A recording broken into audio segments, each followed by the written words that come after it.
उद्धव ठाकरे ने बीजेपी पर फिर कसा तंज। एनडीए के जरिए साधा कैसा निशाना। मणिपुर हिंसा को लेकर क्या बोले।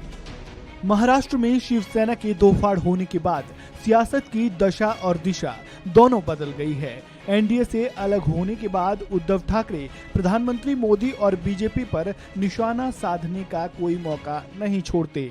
एक बार फिर उद्धव ठाकरे ने बीजेपी पर निशाना साधते हुए तंज कसा है और कहा है कि राष्ट्रीय जनतांत्रिक गठबंधन में केवल 3 मजबूत पार्टियां हैं, ईडी, आईटी और सीबीआई।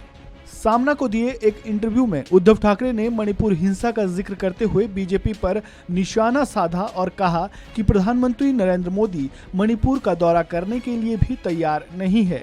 बीजेपी के नेतृत्व वाले एनडीए की हाल ही में दिल्ली में बैठक हुई थी। इस मीटिंग पर निशाना साधते हुए ठाकरे ने दावा किया कि जब चुनाव करीब आते हैं तो बीजेपी के लिए उसकी सरकार एनडीए सरकार होती है, लेकिन जैसे ही चुनाव खत्म हो जाएंगे ये मोदी सरकार बन जाएगी। उद्धव ठाकरे ने बीजेपी पर निशाना साधते हुए कहा कि एनडीए में 38 पार्टियां हैं, लेकिन एनडीए में ईडी, सीबीआई और आईटी ये 3 पार्टियां ही मजबूत है, लेकिन बाकी पार्टियां कहां हैं? कुछ पार्टियों के पास एक भी सांसद नहीं है। समान नागरिक संहिता के मुद्दे पर ठाकरे ने कहा कि बीजेपी को पहले कश्मीर से कन्याकुमारी तक गौहत्या पर प्रतिबंध के लिए कानून लाना चाहिए। वहीं लोकसभा चुनाव से पहले बैठकों का दौर शुरू हो चुका है, जहां विपक्षी दलों ने बेंगलुरु में बैठक की। इस दौरान सर्वसम्मति से उनके गठबंधन का नाम इंडिया रखने का प्रस्ताव अपनाया गया। तो वहीं एनडीए में शामिल करीब 38 दलों के नेताओं की भी पिछले हफ्ते दिल्ली में बैठक हुई। इस दौरान प्रधानमंत्री मोदी ने भी विपक्षी गठबंधन पर निशाना साधा था। क्या कुछ कहा, सुनिए। अपने राजनीतिक स्वार्थ के लिए ये लोग पास तो आ सकते हैं, लेकिन साथ नहीं आ सकते। इन्हें अपने कार्यकर्ताओं की भी परवाह नहीं है।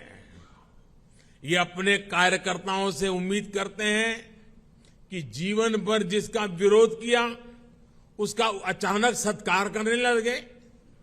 अब ऐसे में इन दलों का कार्यकर्ता खुद भ्रमित है कि करे तो क्या करे।